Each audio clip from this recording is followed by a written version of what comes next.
We have a problem nowadays. By the way, this shiur is dedicated to... Huh? Okay.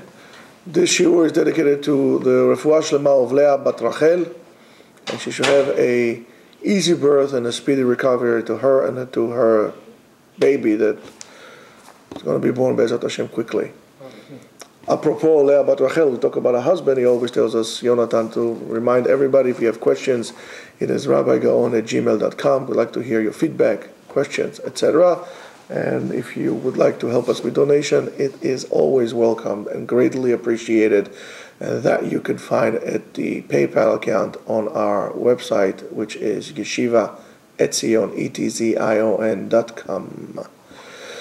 So people have a problem with Tumah and Tahara, purity and impurity. We really don't understand what does it mean to be pure. We don't understand what does it mean to be impure. And many times people use the logic of, listen, we all Tumah Metim, we all impure from the dead, so might as well, what difference does it make? And yet, you see that even though a person is Tameh Met, he's still obligated to keep himself from Tumot. For example, he cannot be with his wife when she has her monthly cycle. Why? Because she's Tumat Nida. And that Tumah is not appropriate for him, to put on himself. That's why she goes to the mikvah, she purifies, and so on and so forth. If I'm Tameh Met, who cares about Tumat Nida? Tameh Met is greater. However, we need to understand what's the concept of Tum'ah, and what does Tum'ah does to us? Impurity, what does it do to us? So, make a quick analogy. It will be like garments, the different types of garments. There are fine garments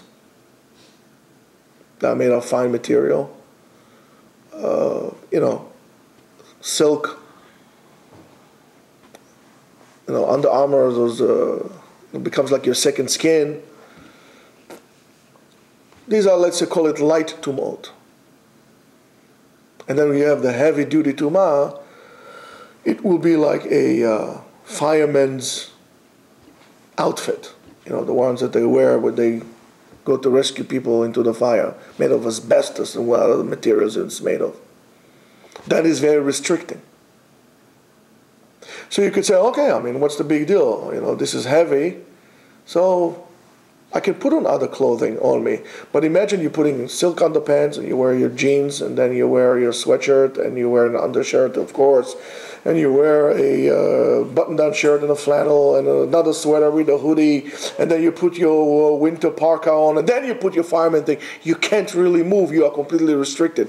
That's what happens to Tum'ah. Tum'ah is a limiting factor in our spiritual freedom. The Tum'ah restricts the spirit and might generate a different type of movement that is actually detrimental to the existence of our spiritual health. So that's why we don't just metame ourselves or unpurify ourselves. That's why we try to stay as pure as we can in all the things that we do. So if you have this analogy, now you understand why the Torah and Chachamim that put the boundaries, put Gezerot on Tum'ah and Tahara, they were so big on that. Because ultimately the development of a person is the development of the freedom of his soul, of his spirit.